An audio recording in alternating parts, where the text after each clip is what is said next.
Hi, angels. Welcome back. I know it has been a hot minute, literally 6 months. I feel terrible. I feel awful. I feel like I've abandoned you. But I know that there are so many voices on earth that are keeping you at ease, hopefully. And so I trust that because I'm part of this broader community of creators and of speakers and feelers and thinkers, that you had a wonderful time. But now I must say, I've returned to the page. And when you leave a creative project behind, I know there's a lot of shame. I experience a lot of shame because I said I would do something and then I didn't do it. But that's life. You know, that is life. And I think the goal is to not let the shame overcrowd or preclude the possibility of the return. The goal is to not let the shame overcrowd or preclude the possibility of the return. And I really feel an emotional connection to my creative projects, to my podcast, to my TikTok, to my writing now. Life changes. I say now because I don't feel like I'm a writer, but I am writing. So whatever the fuck. Okay. But now, because of that emotional connection, when I leave someone behind, it just feels like, how dare you just leave me? You forgot to pick me up from school. Like, Mom, where the fuck are you?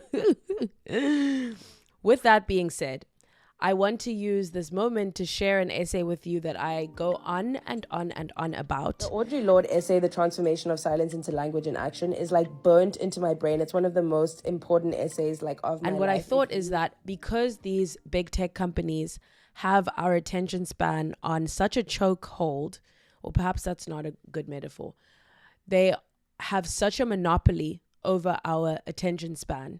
So with that in mind, I wanted to share this essay with you because it means the world to me. And it's something that I regularly return to. And I recently posted a TikTok about it and quite a few people commented, is there an audio version? Which I totally understand because I also love auditory learning. It's such a joy and a blessing and a gift. So I thought, well, there are no rules. I need to read this essay to people so that I can bring Audrey's work to more people. Audre Lorde was a poet and author who used her writing to shine light on her experience of the world as a Black lesbian woman and later as a mother and person suffering from cancer. A prominent member of the women's and LGBTQ rights movements, her writings called attention to the multifaceted nature of identity and the ways in which people from different walks of life could grow stronger together. I was born Black and a woman. I am trying to become the strongest person I can become, to live the life I have been given, and to help effect change toward a livable future for this earth and for my children. As a Black, lesbian, feminist, socialist, poet, mother of two, including one boy and member of an interracial couple, I usually find myself part of some group in which the majority defines me as deviant, difficult, inferior, or just plain wrong. From my membership in all of these groups, I have learned that oppression and the intolerance of difference come in all shapes and sizes and colors and sexualities, and that among those of us who share the goals of liberation and a workable future for our children, there can be no hierarchies of oppression. She also took part in the civil rights, anti-war, and women's liberation movements. She published lots of anthologies of poems, but if you want to read her work, Roxane Gay has a collection or edited a collection of her works that I think came out literally last year, so I'll link to that in the show notes. I'm very grateful to be able to join others in really amplifying what she had to say. So I'm going to now read this to you. It's called The Transformation of Silence into Language and Action. I have come to believe over and over again that what is most important to me must be spoken, made verbal and shared, even at the risk of having it bruised or misunderstood. That the speaking profits me beyond any other effect. I am standing here as a Black lesbian poet, and the meaning of all that waits upon the fact that I am still alive and might not have been. Less than 2 months ago, I was told by 2 doctors, one female and one male, that I would have to have breast surgery and that there was a 60 to 80% chance that the tumor was malignant. Between that telling and the actual surgery, there was a 3-week period of the agony of an involuntary reorganization of my entire life. The surgery was completed and the growth was benign. But within those 3 weeks, I was forced to look upon myself and my living with a harsh and urgent clarity that has left me still shaken, but much stronger. This is a situation faced by many women, by some of you here today. Some of what I experienced during that time has helped elucidate for me much of what I feel concerning the transformation of silence into language and action. In becoming forcibly and essentially aware of my mortality and of what I wished and wanted for my life, however short it might be, priorities and omissions became strongly etched in a merciless light, and what I most regretted were my silences. Of what had I ever been afraid? To question or to speak as I believed could have meant pain or death. But we all hurt in so many different ways all the time, and pain will either change or end. Death, on the other hand, is the final silence, and that might be coming quickly now, without regard for whether I had ever spoken what I needed to be said, or had only betrayed myself into small silences while I planned someday to speak or waited for someone else's words. And I began to recognize a source of power within myself that comes from the knowledge that while it is most desirable not to be afraid, learning to put fear into a perspective gave me great strength. I was going to die, if not sooner, then later, whether or not I had ever spoken myself. My silences had not protected me. Your silence will not protect you. But for every real word spoken, for every attempt I had ever made to speak those truths for which I am still seeking, I had made contact with other women while we examined the words to fit a world in which we all believed, bridging our differences. And it was the concern and caring of all those women which gave me strength and enabled me to scrutinize the essentials of my living. The women who sustained me through that period were Black and white, old and young, lesbian, bisexual, and heterosexual, and we all shared a war against the tyrannies of silence. They all gave me a strength and concern without which I could not have survived intact. Within those weeks of acute fear came the knowledge within the war we are all waging with the forces of death, subtle and otherwise, conscious or not. I am not only a casualty, I am also a warrior. What are the words you do not yet have? What do you need to say? What are the tyrannies you swallow day by day and attempt to make your own until you will sicken and die of them, still in silence? Perhaps for some of you here today, I am the face of one of your fears. Because I am woman, because I am Black, because I am lesbian, because I am a Black woman warrior poet doing my work, come to ask you, are you doing yours? And of course I am afraid, because the transformation of silence into language and action is an act of self-revelation, and that always seems fraught with danger.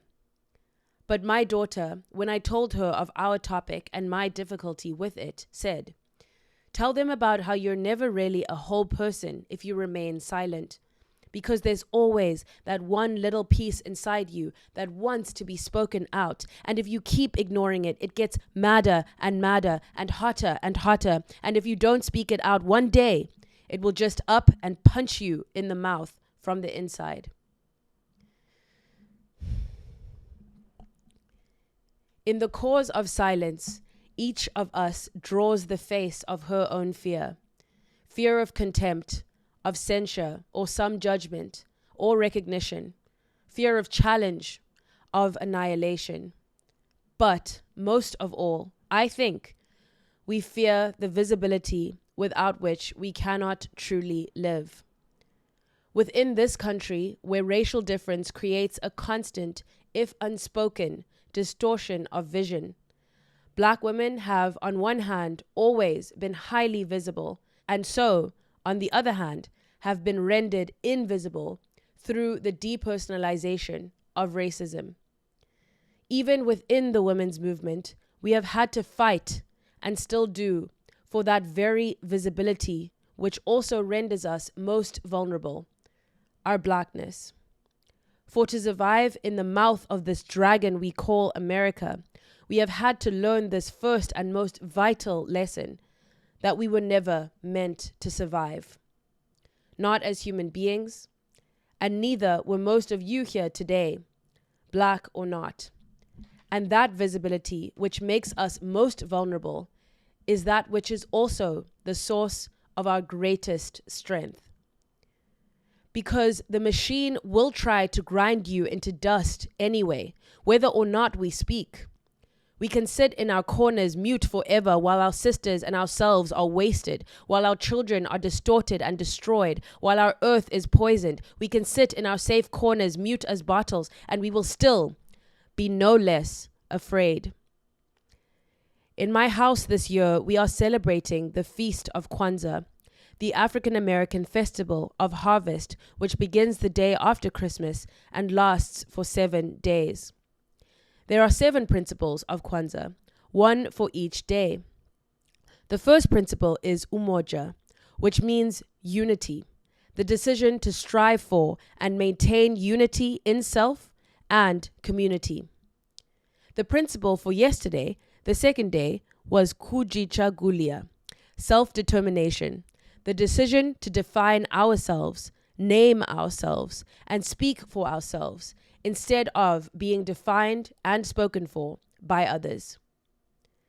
Today is the third day of Kwanzaa, and the principle for today is ujima, collective work and responsibility, the decision to build and maintain ourselves and our communities together, and to recognize and solve our problems together. Each of us is here now because in one way or another, we share a commitment to language and to the power of language and to the reclaiming of that language which has been made to work against us. In the transformation of silence into language and action, it is vitally necessary for each one of us to establish or examine her function in that transformation and to recognize her role as vital within that transformation. For those of us who write, it is necessary to scrutinize not only the truth of what we speak, but the truth of that language by which we speak it. For others, it is to share and spread also those words that are meaningful to us. But primarily for us all, it is necessary to teach by living and speaking those truths which we believe and know beyond understanding. Because in this way alone we can survive, by taking part in a process of life that is creative and continuing, that is growth. And it is never without fear of visibility, of the harsh light of scrutiny and perhaps judgment, of pain, of death. But we have lived through all of those already, in silence, except death. And I remind myself all the time now that if I were to have been born mute or had maintained an oath of silence my whole life long for safety, I would still have suffered and I would still die. It is very good for establishing perspective. In other words, your silence won't protect you from death. You'll always die, and so you might as well speak. Back to the essay. And where the words of women are crying to be heard, we must, each of us, recognize our responsibility to seek those words out, to read them and share them and examine them in their pertinence to our lives. that we not hide behind the mockeries of separations that have been imposed upon us and which so often we accept as our own. For instance, quote, I can't possibly teach Black women's writing. Their experience is so different from mine, end quote. Yet, how many years have you spent teaching Plato and Shakespeare and Proust? Or another, quote, she's a white woman, and what could she possibly have to say to me, end quote. Or, quote, she's a lesbian. What would my husband say? Or my chairman, end quote. Or again, quote, this woman writes of her sons, and I have no children, end quote. And all the other endless ways in which we rob ourselves and of each other. We can learn to work and speak when we are afraid in the same way we have learned to work and speak when we are tired. For we have been socialized to respect fear more than our own needs for language and definition. And while we wait in silence for that final luxury of fearlessness, the weight of that silence will choke us.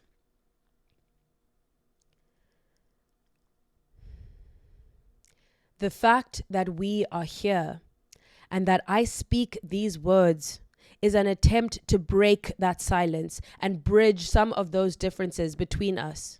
For it is not difference which immobilizes us, but silence. And there are so many silences to be broken.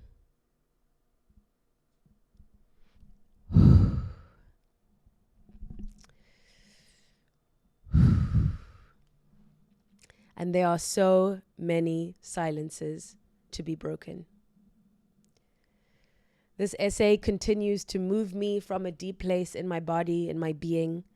And I found it so interesting what she said about the words of women that are crying to be heard. We must each of us recognize our responsibility to seek those words out, to read them and share them and examine them in their pertinence to our lives. That's so beautiful in how much that mirrors what I felt called to do through this episode. What are the words you do not yet have?